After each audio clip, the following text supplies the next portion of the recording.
प्रधानमंत्री नरेंद्र मोदी की देशव्यापी प्राकृतिक खेती की अलाउ मुहिम करना है। हरियाणा में घर घर में पहुंचाने के लिए अब हरियाणा विद्यालय शिक्षा बोर्ड ने भी बीड़ा उठा लिया है। हरियाणा विद्यालय शिक्षा बोर्ड के चेयरमैन डॉक्टर पवन कुमार जी हमारे साथ हैं। इनसे बातचीत कर लेते हैं कि किस प्रकार से प्राकृतिक खेती को पूरे हरियाणा भर के अंदर लेकर के जाएंगे, इसके लिए क्या कार्यक्रम जो है वो फिक्स किया गया है। सर, आपका बहुत बहुत स्वागत है जनता टीवी में। सर, क्या कहेंगे किस प्रकार से जो प्राकृतिक खेती है उसको जो जिस प्रकार से देशव्यापी अभियान जो है वो चला हुआ है प्रधानमंत्री नरेंद्र मोदी जी का, आप किस तरह से हरियाणा के अंदर लेकर के जाएंगे?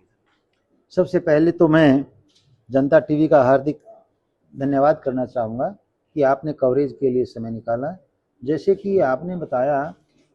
हमारे पास भी सूचना है कि 21 अप्रैल को महामहिम आचार्य देवव्रत शास्त्री जी, राज्यपाल गुजरात, यहाँ हरियाणा विद्यालय शिक्षा बोर्ड प्रांगण में 10 से 11 हज़ार शिक्षकों को प्राकृतिक खेती और संस्कार रहित शिक्षा पर ट्रेनिंग देंगे।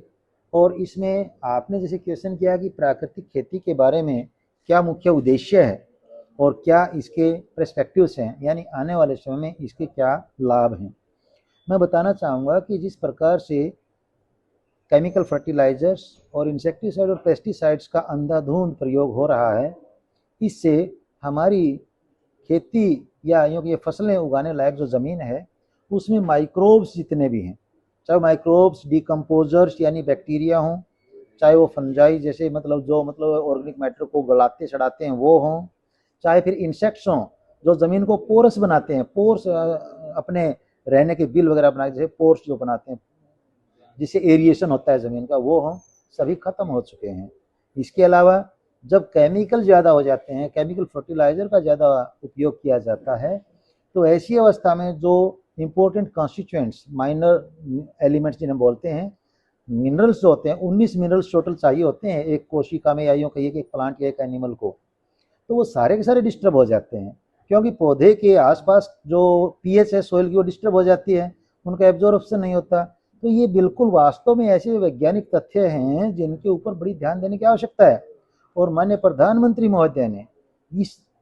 जो प्राकृतिक खेती है इसके बारे में जिस प्रकार से बीड़ा उठाया है, ये बहुत ही प्रशंसनीय कार्य है। और आज के दिन 8 लाख किसान इस प्राकृतिक खेती को अडोप्ट पूरे अपने भारतवर्ष में अडोप्ट कर चुके हैं, जो कि सबसे ज़्यादा संख्या गुजरात राज्य में है, जहाँ महामहिम राज्यपाल जी मुख्य रूप से इसको वहाँ उनके अपने दिशा निर्देशन में कार्य हो रहा है। तो चूँकि राज्यपाल महोदय हरियाणा राज्य से बिलोंग रखते हैं, तो इसलिए उन्होंने यह यहाँ पर जो समय निकालने का और जिस प्रकार से शिक्षकों को प्रशिक्षण देने का हमें एक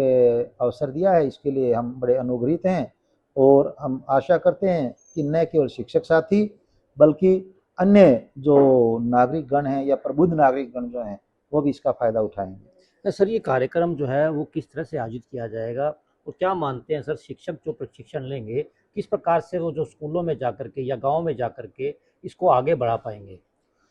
देखिए, शिक्षक का अपने आप में समाज में एक अहम रोल होता है, और शिक्षक सबसे पहले स्कूल में अपने विद्यार्थियों के ऊपर ही इसको लागू करेंगे कि अपने जितने विद्यार्थियों ने प्रशिक्षण दिया जाएगा उनको बाकायदा इसके लिए प्रेरित किया जाएगा कि किस प्रकार से अपनी ज़मीन की जो उपजाऊ शक्ति है वह प्राकृतिक तरीके से बढ़ाई जा सकती है, चाहे वह क्रॉप रोटेशन की बात हो, चाहे वह मिक्स्ड क्रॉपिंग की बात हो, चाहे वह हाइब्रिड वैरायटी जो प्लांट्स की है, सिलेक्टेड वैरायटीज़ जो प्लांट्स की है उनको ग्रो करने की बात हो, तो वहाँ कैसे यदि खाद की बात हम करें, उर्वरा शक्ति बढ़ाने की बात हम करें, किस प्रकार से हम ऑर्गेनिक फर्टिलाइज़र इसके लिए बना सकते हैं, चाहे वह कंपोस्ट खाद है, चाहे वह जो अपने हमारे फार्म यार्ड एनिमल्स होते हैं, कैटल होते हैं, उनके जो वेस्ट प्रोडक्शन की बात है, तो वो सारे इसमें इस प्रकार की बातों पर चर्चा की जाएगी।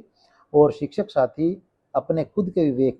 विवेक से आगे बच्चों में और समाज में इसका प्रचार और प्रसार करेंगे। सर, जिस प्रकार से स्कूलों के अंदर एमडीएम जो है वो लगातार जो है चालू है, कई वर्षों से चालू है, और किचन गार्डन जो है वो भी बनाया गया है, किस प्रकार से सर वहाँ पर भी जो है इसका प्रयोग किया जाएगा? जिस प्रकार से आपने बताया था कि वहाँ पर जो है शिक्षक किचन गार्डनिंग जो करते हैं उसमें भी जो है बच्चों को भी अच्छा जो है खाना मिलेगा अगर किचन गार्डनिंग होती है, और इस तरह से एक अच्छा संदेश जो है वो दिया जा सकता है सर। बिल्कुल सही क्वेश्चन आपने किया है। सभी स्कूल्स में और सभी शिक्षण संस्थानों में इतना स्पेस अवश्य होता है कि जहाँ कहीं बड़े पेड़ ना उगाए जा सकते हों, या जहाँ हेज वगैरह ना लगाए जा सकते, ऑर्नामेंटल प्लांट्स ना उगाए जा सकते हों, ऐसी जगहों पर खास तौर पर पर्यावरण संरक्षण और पर्यावरण को ध्यान में रखते हुए किचन गार्डन के रूप में सब्जियां और फलदार पौधे उगाए जा सकते हैं, सीजनल प्लांट्स उगाए जा सकते हैं, जो कि बच्चों के अंदर एक ऐसी सोच डेवलप करेंगे कि वो भी अपने घर के आसपास, अपने प्रांगण में, या यूँ कहिए इवन गमले में भी आप इस प्रकार के पौधे उगा सकते हैं, जो कि आवश्यकता अनुसार आपको न केवल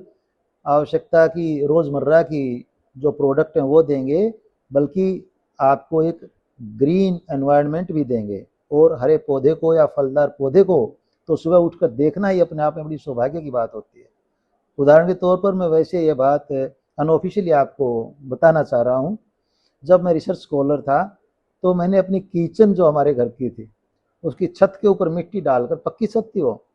गोभी के पौधे उगा दिए थे, और इतनी अच्छी प्रोडक्शन वहाँ थी, बिल्कुल एकदम शुद्ध प्रोडक्ट वो थी। तो आसपास के लोग भी देखने आते थे, और उसके बाद मेरे आस पड़ोस में सभी लोगों ने यह जो टेक्निक थी अडोप्ट की। तो कहने का मतलब यह है कि इंसान के दिमाग में कोई इनोवेटिव आइडिया यदि आता है तो अच्छा लगता है। यदि 5-10 गमले घर में हों, उनमें मिर्च और टमाटर के पौधे बच्चा उगा ले, तो कितना अच्छा लगेगा कि घर वालों को हर रोज़ ताज़ा मिर्च और ताज़े टमाटर खाने को मिल जाएं। सर एक लास्ट सवाल, क्योंकि एक सब्जेक्ट भी है कृषि का, हॉबी क्लासेस जो है पूरे हरियाणा के अंदर है, क्या कहेंगे सर, क्या उसके अंदर भी बच्चे प्रयोग कर सकते हैं, सीख सकते हैं? क्योंकि अगर इस तरह से राज्यपाल जी हरियाणा के अंदर आते हैं, उसके बाद हरियाणा विद्यालय शिक्षा बोर्ड ने भी जो बीड़ा उठाया है, क्या मानते हैं सर, कितना पॉजिटिव इफेक्ट जो है वो पड़ेगा सर? बहुत पॉजिटिव इफेक्ट पड़ेगा। और जब एक ऐसी सोच, ऐसे इनोवेटिव आइडियाज़ जब आ जाएंगे, आप देखना कि आपको चारों ओर ऐसे सब्जी के या फूलों के या फलदार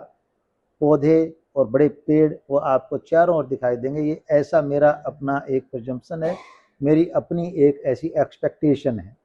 ये थे हरियाणा विद्यालय शिक्षा बोर्ड के चेयरमैन प्रोफेसर पवन कुमार जी, जिनका कहना है कि आने वाले समय के अंदर 21 तारीख को राज्यपाल गुजरात जो कि आचार्य देवव्रत जी हैं, वो हरियाणा के अंदर हरियाणा विद्यालय शिक्षा बोर्ड के अंदर आएंगे और प्राकृतिक खेती के लिए जिस प्रकार से प्रधानमंत्री जी ने जो बीड़ा उठाया है उसको आगे बढ़ाएंगे। जनता टीवी के लिए भिवानी से दीपक मुटेजा।